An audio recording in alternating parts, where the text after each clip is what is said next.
English నేర్చుకోవడం అనర్గళంగా మాట్లాడడం మీ కల? వెంటనే కాల్ చేసి క్లాసెస్‌కి రిజిస్టర్ అవ్వండి. నమస్తే, welcome back to Suman TV. ప్రస్తుతం మనతో పాటు ఉన్నారు ఫ్యామిలీ కౌన్సిలర్ రజనీరామ గారు. నమస్తే మ్యామ్. నమస్తే నవీన్. కొంతమంది అంటున్నారు కదా మేడం, మన డ్రెస్ని బట్టి వాడు కామెంట్ చేస్తున్నాడా అంటే నా డ్రెస్ని మార్చుకోవాలా, నా ఆహార్యాన్ని మార్చుకోవాలా, వాడెవడో కామెంట్ చేస్తున్నాడు అని అని కొంతమంది కూడా ఇలా కూడా ఉన్నారు. అమ్మ, నువ్వు ఫారిన్ కంట్రీస్కి వెళ్ళి అలాగే ఉండు. అక్కడ ఎవరు ఇప్పుడు మేడం చెప్పినట్టు అవి ఎవరు అడగరు అక్కడ. నువ్వు ఫారిన్ కంట్రీస్కి వెళ్ళి అలా ఉండు. ఇండియాలో అలా ఉండడానికి కుదరదు. ఎందుకంటే ఇక్కడ ఉన్నది ఫారిన్లో ఉన్న మగాళ్ళు కాదు, వీళ్ళందరూ కూడా ఇండియన్స్ ఒక సాంప్రదాయాన్ని నమ్మి ఒక ఆచారాన్ని పాటిస్తున్న వాళ్ళ మధ్యలోకి ఒక అంటే నల్లకాకుల మధ్యన ఒక తెల్లకాకు వచ్చినట్టే చూస్తారు. ఇప్పుడు అన్ని నల్లకాకులే, ఒక తెల్లకాకు వస్తే వింతగా చూస్తామా లేదా? చూస్తాం కదా. కొత్త రకం పక్షి ఏదైనా వస్తే ఎలా చూస్తాం మనం? అదేమన్నా కొంచెం భయంకరంగా ఉందంటే దాన్ని తరిమేయడానికి చూస్తాం. ఇది కూడా అంతే. మనకు నడుస్తున్న ఆచార సాంప్రదాయాల మధ్యలోకి కొత్త ఆచారం వస్తే అది జీర్ణించుకోలేరు, యాక్సెప్ట్ చేయలేరు. అది నువ్వెందుకు గ్రహించవు? నువ్వు ఇవాళ ఇష్టం వచ్చిన డ్రెస్ వేసుకున్నాను, నన్ను చూడండి యాక్సెప్ట్ చేయండి అంటే ఎవడు చేయడు. నువ్వు ఎక్కడ వేసుకోవాలో అక్కడికి వెళ్ళిపో. నిజంగానే వాళ్ళు ఎవరు చూడరు. ఒక మనిషి వైపు చూడటం అనేది ఫారిన్ కంట్రీస్లో చాలా తప్పు. ఇంకా కొంచెం ముందుకెళ్తే నేరం కూడా. ఇక్కడ అలా కాదు, చూడకపోతే తప్పు. ఏంటి ఆ పిల్ల అలా వెళ్తుంది, ఎవరి పిల్ల అని వాకప్ తీస్తారు. పాత రోజుల్లో బాగా ఎక్కువగా ఉండేది, ఇప్పుడు కూడా ఉన్నారు. మరి భయపడి చాలామంది చర్యలు తీసుకోలేకపోతున్నారు. ఇలా విచ్చలవిడిగా సమాధానాలు చెప్తే పాడైపోయేది ఎవరండి? జీవితాలు పడేది ఎవరికి? ఇంకా వాళ్ళకి వాళ్ళు నాశనం అయిపోయేది ఎవరికి జరుగుతుంది నష్టం అంతా? చెప్పండి. వాళ్ళకనేది బుద్ధి తెలుసుకోవాలి. నేను ఇలాగే ఉంటానంటే నువ్వు ఇలా ఉంటే మరి అలాగే చూస్తారు. ఎవరిని చూడొద్దని మాత్రం అనొద్దు, చూస్తారు. నా నేచర్ ఇంతే, నేను సరిగ్గా డ్రెస్ వేసుకోకపోతే నన్ను కామెంట్ చేస్తాడా? ఖచ్చితంగా చేస్తారు. నాకు సమస్య అవుతాడా అంటే కానీ అంటున్నారు కొంతమంది. ఖచ్చితంగా చూస్తారు, ఖచ్చితంగా అంటారు. ఎందుకంటే నువ్వు ఆడపిల్లవి. నువ్వు మగాడు అనుకో, గోచి పెట్టుకుంది నీ వైపు ఎవరో చూడరు. నువ్వు ఆడపిల్లవి, నీ బాడీ డిఫరెంట్గా ఉంటుంది అబ్బాయి కన్నా. ఖచ్చితంగా తన బాడీ లాగా లేదు కాబట్టి ఖచ్చితంగా నీ వైపు చూసే తీరుతాడు. ఆడవాళ్ళు కూడా చూస్తారు, ఇదేంటి వింతగా ఉంది అమ్మాయి ఎలా వచ్చిందని. మరి సిగ్గు తెచ్చుకోవాలి కదా, సిగ్గు పడాలి కదా. నా వైపు అందరూ చూస్తున్నారంటే నువ్వు గ్రేట్ ఫీల్ అవుతున్నావా, సిగ్గు ఫీల్ అవుతున్నావా, అవమానం ఫీల్ అవుతున్నావా, తప్పుగా ఫీల్ అవుతున్నావా? ఏం ఫీల్ అవుతున్నావు నువ్వు? ఏది ఫీల్ అయినా సరే మానేసేయి వేసుకోవడం. నువ్వు ఎలా వేసుకోవాలో అలా వేసుకో. ఇప్పుడు సేఫ్టీ కోసం అయితే పంజాబీ డ్రెస్సులు ఉన్నాయి, ఒక మంచి ప్యాంటు షర్ట్ వేసుకోవచ్చు. కానీ నువ్వు ఎలాంటి డ్రెస్సులు వేసుకుంటున్నారు? అలాంటివి వేసుకుని నువ్వు మళ్ళీ ఇలాంటి ప్రశ్నలు ఆ సమాజానికి? ఇలాంటివన్నీ చెల్లవు. ఖచ్చితంగా చూస్తారు, నిన్ను అంటారు. మరి ఏదైనా నీకు చెడు కూడా జరగచ్చు దానివల్ల. నీ బిహేవియర్ నువ్వు ఎలా అయితే ఉంటావో దాన్ని బట్టే నీ లైఫ్ అనేది డిసైడ్ చేయబడుతుంది. ఎవరిని అనటానికి లేదు ఈ సమాజంలో. ఇంకా చెప్పాలంటే ఈ మధ్య కాలంలో చూస్తున్నాం కొంతమందిని, మనం ట్రాఫిక్లో వెళ్తుంటే ఎంతో మంది మనకు కనిపిస్తూ ఉంటారు. మనం వాళ్ళకి చెప్పమనుకోండి, చెప్పినా వాళ్ళు వినరు. అంటే ఎలా అంటే ఇంకా లోదుస్తులు అంటారు చూసారా, అమ్మాయిల విషయంలోనే అవి ఎక్స్పోజ్ చేస్తున్నారు కదా. యాక్చువల్ గా ఇంత ముందు అవి ఇట్లా కనిపిస్తే కొన్ని కోడ్స్ ఉండేవి, స్కూల్ ఏజ్ లో కానీ కోడ్స్ చెప్పేటోళ్ళు, సర్దుకునేవాళ్ళు. ఈ మధ్యకాలంలో అది ఫ్యాషన్ అయిపోయింది. ఇప్పుడు ఒక మూవీకి వెళ్ళినా ఎక్కడికైనా వెళ్తే, ఒక మాల్కి వెళ్తే కూడా చూడలేకపోతున్నాం. అవి బయటకు వస్తున్నాయంటే అంటే అది ఫ్యాషన్ అంట. అది అంటే వేసుకున్న మనుషులా లేకపోతే షో కేసులో పెడుతున్నారు? వేసుకుంటున్నారు ఆడవాళ్ళే, అమ్మాయిలే. అంటే ఆ లోదుస్తులు అనేవి బయటకు కనిపించకూడదు కదా, వాటిని కనిపించేటట్టుగా వేసుకుంటున్నారండి. ఏంటి, ఎందుకు అంటే టెంప్ట్ చేయడానికా లేకపోతే అది ఫ్యాషనా? మరి తల్లిదండ్రులు ఏం నేర్పిస్తున్నారు, వీళ్ళేం నేర్చుకుంటున్నారు? మీరు అన్నట్టు టెంప్ట్ చేయడానికే. నన్ను చూడండి, ఇప్పుడు పెద్ద పెద్ద సెలబ్రిటీసే వేసుకుని రీల్స్ తీసి చూపిస్తున్నారు కదా. వయసులో కూడా పెద్దవాళ్ళు అయ్యండి, మరి 20-25 ఏళ్ళు కూడా కాదు వాళ్ళకి.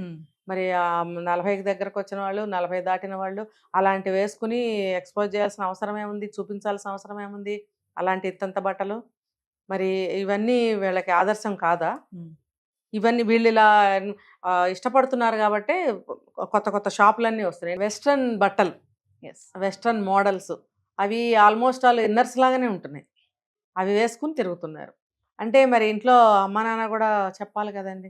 ఎంత కోటీశ్వర్లైనా, ఎంత సెలబ్రిటీస్ అయినా, ఈ దేశాన్ని ఏలే వాళ్ళు అయినా సరే మా పిల్లలకి ఏమీ కాదని ఎప్పుడు అనుకోకూడదు. Not only celebrities madam, normal పిల్లలు కూడా ఎవ్వరూ అనుకోకూడదు. అసలు ఎలా తయారయ్యారంటే బండ్ల మీద వెళ్తున్న చూడలేకపోతున్నాం, ఆడవాళ్ళ మీద చూడలేకపోతున్నాం. అవును అవును. అసలు ఎలా అంటే ఇంకా నేను అన్నాను కదా, వెనక కూర్చుంటే వెనక బండి మీద వచ్చే ఆ వ్యక్తి బండి నడపాలా, ఆమెనే చూడాలా, యాక్సిడెంట్లు అవుతాయి మళ్ళీ. అంటే ఎందుకు అంత ఏంటి అంటే అందరూ నన్నే చూడాలి. ఇంకా ముందాడిని పట్టుకుంటుంది గట్టిగా.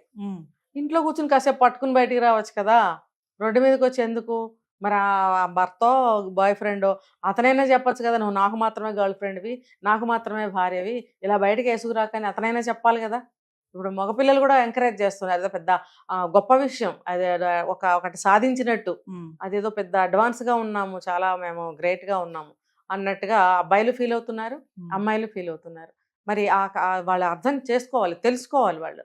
ఇలాంటి బట్టలు మనం వేసుకోకూడదు, మన దేశానికి కాదు ఈ బట్టలు, బయట దేశాలవి. ఏదో పెడతారు ఏ సినిమా వాళ్ళు వాళ్ళు వీళ్ళు కొనుక్కుంటారు, మరి వాళ్ళు వెళ్ళి మాటికి ఫారెన్ వెళ్ళి బట్టలు కొనుక్కోలేరు, షూటింగ్లని అవన్నీ ఇవన్నీ ఉంటాయి. మరి అది ఎవరు కొనుక్కోవాలో ఎవరు వేసుకోవాలో వాళ్ళే వేసుకోవాలి, వాళ్ళకి ప్రమాదాలు అంతగా ఉండవు కాబట్టి.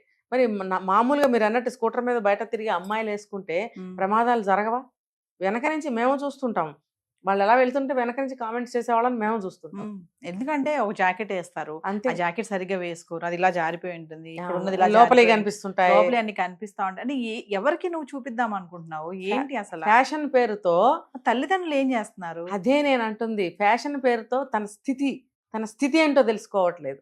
ఇప్పుడు అవన్నీ వేసుకుని నడి రోడ్డులో జుట్టు విరబోసుకుని నువ్వు చేతులు రెండు ముందుబాడి మీద వేసి వెళ్తుంటే నీ స్థితి ఏంటి? అక్కడ నువ్వు ఏ స్థితిలో ఉన్నావు, ఎంత దిగజారిన స్థితిలో ఉన్నావు, నీ ముందు అబ్బాయి పరువు కూడా పోతోంది, అతను భర్త అవనివ్వండి బాయ్ ఫ్రెండ్ అవనివ్వండి. ఇలాంటి డ్రెస్సులు వేసి తీసుకెళ్తున్నందుకు ఆ అబ్బాయిని అనాలా? మరి ఆ అబ్బాయితో నువ్వు జత కట్టిన తర్వాత కూడా నువ్వు ఇలాంటి బట్టలు వేసుకెళ్తున్నందుకు నిన్ననాలా? మరి ఏంటిది? ఇలాంటి వాళ్ళు ఇప్పుడే ఆ అమ్మాయిని ఏమనలేకపోతే పెళ్లి చేసుకున్న తర్వాత అసలు ఇంకేమనగలుగుతారు? నా ఇష్టం, నువ్వు ఇష్టపడి చేసుకున్నావు కదా అని మొదలవుతాయి గొడవలు. ఇప్పుడు కాదేది అనర్హం అన్నట్టు ఏ కారణం కూడా తగాదాకి కారణం అవుతూనే ఉంది. ఏ కారణం ఎటువంటిదైనా సరే తగాదాకి అది నాంది. ఆ గొడవలు చాలా దూరం వెళ్తాయి. ఈ 5-6 ఏళ్ళు అవుతాయి, పిల్లలు పుట్టరు, కనాలని అనుకోరు. వాళ్ళిద్దరే ఆటకూట దెయ్యాలని మా చిన్నప్పుడు కథలు వచ్చేవి. ఆటకూట దెయ్యాలు, 2 దెయ్యాలు ఎప్పుడు కొట్టుకుంటుంటాయి. అలా వీళ్ళిద్దరు ఆటకూట దెయ్యాలలాగా కొట్టుకుంటూ 5 ఏళ్ళు 6 ఏళ్ళు బ్రతకాల్సిందే. తర్వాత పుడితే పుడతారు, పుట్టకపోతే పుట్టరు, ఉంటే ఉంటారు, లేకపోతే డివోర్స్ తీసుకుంటే తీసుకుంటారు. అంతా దైవాధీనం అనమాట. తర్వాత అంటే తన స్థితిని తను ఎలా దిగజార్చుకుంటుంది అనేది ప్రతి అమ్మాయి తెలుసుకోవాలి. నిన్ను అంతమంది చూడటం ఏంటి?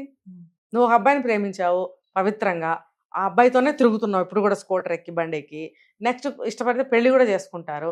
అలా అంత పవిత్రంగా నువ్వు నీ జీవితాన్ని డిజైన్ చేసుకున్నప్పుడు నువ్వు ఎలా ఉండాలి అసలు? నిన్ను ఆ అబ్బాయే కదా చూడాలి. నువ్వు ఆ అబ్బాయి నీ వైపు చూసిన ప్రతి చూపు కూడా నిన్ను అభినందించేటట్టుగా ఉండాలనే కదా నువ్వు ఇలాంటి డ్రెస్ వేసుకున్నావు. కానీ ఇలాంటి డ్రెస్ వేసుకుంటే అబ్బాయి నిన్ను అభినందిస్తాడా అనేది కూడా నువ్వు తెలుసుకోవాలి కదా. మరి తెలుసుకోకుండా ఇలా ఉంటే బాగా చూస్తాడు, నన్ను ఇంకా ఇష్టపడతాడని నువ్వు అనుకుంటే పిచ్చి భ్రమ. అది 1% కూడా కరెక్ట్ కానే కాదు. ఫైనల్గా మేడం, నా బాడీ నా ఇష్టం, నేను వేసుకుంటే మీకేమైందండి, నేను ఎలా తయారైతే మీకేంటి, నా ఒంటి మీద నా ఇష్టమైన బట్టలు వేసుకుంటాను అనే వాళ్ళు కూడా కొంతమంది ఉన్నారు. నీ బాడీ నీ ఇష్టం అయితే 4 గదుల్లో కూర్చుని ఏమైనా చేసుకో. నువ్వు సమాజంలోకి వచ్చి సమాజాన్ని పాడు చేసే హక్కు నీకెవరిచ్చారు? నీ బాడీయా? నీ బాడీ నీ దగ్గర ఉంటే నువ్వు ఆ పనులు చేయవు. నువ్వు ఇంట్లో కూర్చొని నీ ఇష్టం వచ్చినట్టు వేసుకో, నువ్వు విప్ప తీసుకుని డ్యాన్స్ చేసుకో, ఎవరికి కావాలి? బయటకు వచ్చి నువ్వు ఎవరిని చెడగొట్టాలనుకుంటున్నావు? నువ్వు అలా కనిపిస్తే ఎవరైనా నీ ఎమ్మడి పడచ్చు. ఆ పెళ్ళైనోడు అవ్వచ్చు, తాత అవ్వచ్చు, సైకో ఉండొచ్చు, పిల్లలు గలవాడై ఉండొచ్చు, ఎవడైనా మోజులో పడి నీ వెనక పడితే వాడి సంసారం ఏమే, నువ్వు సంసారం పాడు చేసిన దాని అవుతావు కదా. నా బాడీ నా ఇష్టం అనుకుంటే నీ బాడీ నీది కాకుండా అయిపోతుంది రేపు, అసలు నువ్వే ఉండకుండా పోతావు. జరిగే ప్రమాదాలు అలా జరుగుతున్నాయి. మరి తల్లిదండ్రులు అనే వాళ్ళు ఉంటే ఇలాంటి వాళ్ళని చెప్పు తీసుకుని రోజు కొట్టండి. ఒక 4 రోజులు కొడితే అది 5వ రోజు నా బట్టలు వేసుకోదు. అసలు నువ్వు గడప తట్టడానికి వీల్లేదు, నువ్వు సంపాదించడానికి వీల్లేదు, నువ్వు ఆ సాఫ్ట్వేర్ ఉద్యోగం చేయొద్దు, నువ్వు ఈ డ్రెస్ వేసుకోవద్దు అని చెప్పుతో బాగా కొట్టండి 4 రోజులు. ఆ 5వ రోజు నుంచి అది నోరు మూసుకుని ఉంటుంది, మీరు చెప్పినట్టే వింటుంది. అసలు లేటే ఇప్పటికైనా సరే మించిపోయింది ఏమీ లేదు. ఆ పని చేయండి తల్లిదండ్రులు. అంతేగాని కొంతమంది తల్లులు ఏం చేస్తున్నారు, వాళ్ళతో పాటు చెరొక డ్రెస్సు కొనుక్కుంటున్నారు. అంటే ఫ్యాషన్ ఏంటి ఆ ఫ్యాషను? అంటే ఆ తల్లి యొక్క మెంటాలిటీ ఆలోచన కూడా ఈ పిల్లలాగానే ఉంటుంది కాబట్టి పిల్ల అలా తయారవుతుంది. నేను అందరినీ అనట్లేదు, అలా ఉన్నవాళ్ళే అంటున్నా. ఇది కాదని ఎవరైనా నిరూపించండి, నేను ఈ మాటలన్నీ వెనక్కి తీసుకుంటాను. ఎందుకంటే నేను ఇలా మాట్లాడకూడదని అనుకుంటాను. కానీ నా బాడీ నా ఇష్టం అనే అమ్మాయిలు ఉన్నారు. నా డబ్బు నా ఇష్టం, నా బాడీ నా ఇష్టం, నా ఇల్లు నా ఇష్టం. ఏంటి నీ ఇష్టం? అది నీ వరకే అయితే ఎవరికి నష్టం లేదు. ఆ నష్టం ఎవరితో వాళ్ళకి కలిగిస్తున్నప్పుడు నీ ఇష్టం చెల్లదు ఇక్కడ. ఇది తెలుసుకోవాలి. నీ ఇష్టం నీ గదిలోకి చూసుకో, లేకపోతే మీ తల్లిదండ్రులు యాక్షన్ అన్న తీసుకోవాలి.